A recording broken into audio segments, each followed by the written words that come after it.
Manon, raconte-moi l'histoire du Sporting.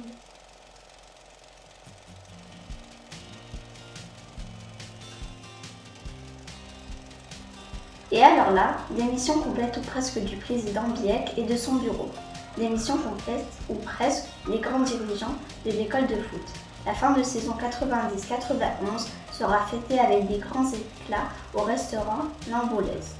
Tous les démissionnaires seniors et écoles de football quittent le Sporting en fanfare musicale et font péter le champagne.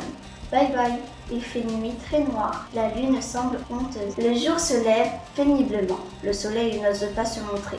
Les volets et portes de la section football sont fermés, on ne voit plus personne. Et pourtant, un seul est debout. Le combat, il le connaît dans tous les domaines. Il a toujours été là, et il va le prouver si besoin et encore une fois, refaire vivre la section football avec cette diplomatie qui est la sienne. Les mots simples, profonds dans la motivation. Il saura regrouper des hommes et sauver le club. C'est monsieur Lucien Bernadi. Petite anecdote personnelle. Lors de l'Assemblée générale en juin 1985, il clôturait le mandat de monsieur Hubé. Les électeurs avaient une liste de membres volontaires pour renouveler le bureau.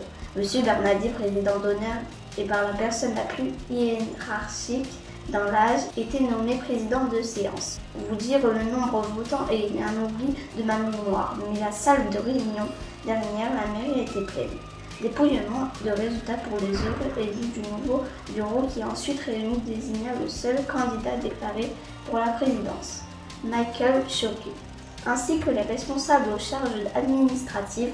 M. Bernadi me prit en appareil et avec émotion me dit « Jean, c'est la première fois dans un vote que je vois qu'un seul nom n'a pas été rayé, celui de Jean à Lavoine. » Ayant goûté aux joueurs fonctionnels polyvalents au sein du club depuis 1981 et toujours dévoué au président Jacques Hubé et Michael Choquet, j'ai abandonné mes fonctions en 1988.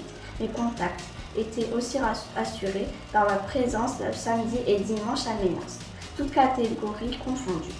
Monsieur le président d'honneur Lucien Bernadi me contacte et me dit « Jean, il faut que tu reviennes à la section. Nous avons discuté longtemps, j'apprenais que monsieur Claude Pérusin se mettait à la disposition du club. Je donnais un avis favorable, mais il fallait trouver une équipe de dirigeants et pour satisfaire votre curiosité. Je vous laisse apprécier les noms et prénoms de ces volontaires, sachant que la section football était en salle de réanimation.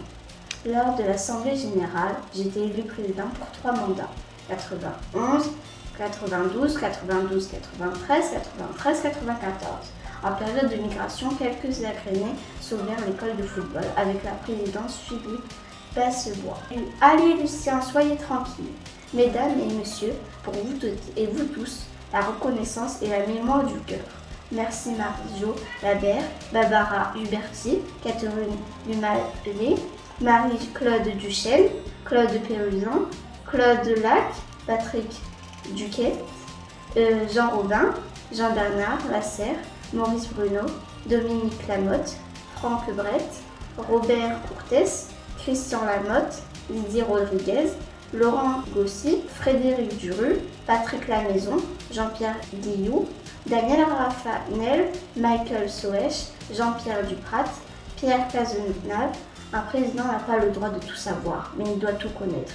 J'ai l'honneur de me voir remettre médaille Loisirs Jeunesse et Sport offert par le ministère, plaquette de la ligne de football d'Aquitaine, médaille de la ville de Saint-Pierre-du-Mont.